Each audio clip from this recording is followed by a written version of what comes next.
Voilà, le fichier de configuration Samba est prêt. Mais attention, le travail n'est pas encore terminé, loin de là. On va voir ensemble les étapes vraiment essentielles pour passer d'un simple fichier texte à un partage réseau qui fonctionne parfaitement. Ah, c'est le moment que tout admin système connaît, n'est-ce pas? On a passé du temps sur ce fichier smb.conf, chaque ligne a été pensée, pesée, mais la grande question, la seule qui compte vraiment, c'est est-ce que ça va marcher? Eh bien, c'est exactement ce qu'on va vérifier, pas à pas. Voici notre feuille de route. D'abord, on valide le plan. Ensuite, on démarre la machine. Après ça, on teste si la porte est ouverte. Et pour finir, on enfile notre casquette de détective pour résoudre les petits mystères habituels. Allez, on attaque direct avec la base, la toute première chose à faire. Avant même de penser à démarrer quoi que ce soit, il faut être sûr, absolument sûr, que notre fichier de configuration ne contient aucune erreur. Et pour ça, on a un outil magique, TestParm. C'est notre première ligne de défense en quelque sorte. Imaginez-le comme un correcteur orthographique, mais pour votre config Samba.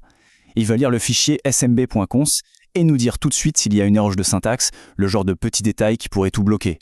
Franchement, c'est une vérification toute simple qui peut nous faire gagner un temps fou. Et le meilleur dans tout ça, c'est sa simplicité. Une seule commande à taper, TestParm. C'est tout. Elle analyse le fichier, elle confirme que tout est en ordre, et voilà. C'est le feu vert dont on avait besoin pour passer à la suite. Bon, la configuration est validée, pas d'erreur de syntaxe à l'horizon, c'est parfait.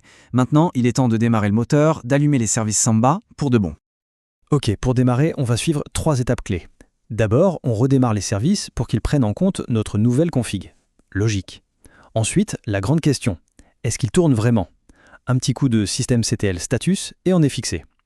Et enfin, dernière vérification cruciale, est-ce que le serveur écoute bien sur le réseau? On jette un œil au port. Si ces 3 points sont au vert, ça y est, notre serveur est officiellement en ligne, prêt à recevoir des visiteurs. Le serveur est en marche, c'est super. Mais bon, le but du jeu, c'est que les clients puissent s'y connecter, on est d'accord. C'est donc l'heure du test ultime, le moment de vérité. Alors là, attention, on aborde un point super important, qui est souvent une source d'erreur.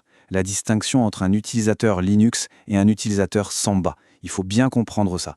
Un utilisateur peut tout à fait exister sur le système Linux, mais ça ne lui donne pas automatiquement le droit d'accéder au partage réseau. Non. Pour ça, il lui faut un mot de passe différent, stocké spécifiquement pour Samba.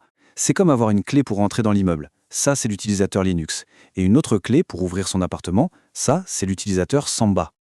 Et pour créer cette fameuse clé d'appartement, cette clé réseau, on utilise la commande smbpassword avec l'option A. C'est tout simple, ça prend un utilisateur qui existe déjà sur le système et ça lui crée son mot de passe dans la base de données de Samba. C'est ça qui va lui permettre de s'identifier sur le réseau. Et nous y voilà, le moment de vérité. La seule, l'unique preuve que tout notre travail a payé, c'est de se connecter depuis notre machine, une machine cliente. Que ce soit un PC sous Windows ou un autre système, tenter d'accéder au partage, c'est ça, le test final. C'est ce qui valide tout. Mais que faire si la connexion échoue? Surtout, pas de panique, c'est le moment de sortir la loupe et le chapeau de détective. On va voir comment résoudre les problèmes les plus fréquents. En général, les problèmes se manifestent de 3 manières. Premier cas, le serveur est tout simplement invisible sur le réseau, introuvable. Deuxième cas, on voit le serveur, mais impossible de s'y connecter. La connexion est refusée ou le mot de passe ne passe pas. Et troisième cas, plus subtil, la connexion fonctionne, on peut voir les fichiers, mais impossible d'en créer ou d'en modifier. Chacun de ces symptômes, en fait, nous met sur la piste d'une cause bien précise. En fait, la logique pour dépanner est assez directe. Si on ne voit pas le serveur, le coupable numéro 1, c'est presque toujours le pare-feu. Si l'authentification coince, alors il faut regarder du côté du mot de passe Samba ou de la liste des valid users. Et enfin, si on ne peut pas écrire sur le partage, alors le problème ne vient probablement pas de Samba, mais des permissions du système de fichiers Linux lui-même. C'est la cause la plus fréquente, de loin. Pour bien comprendre cette dernière idée, il y a une analogie qui marche très bien. Imaginez que les permissions Linux, c'est le propriétaire de l'immeuble.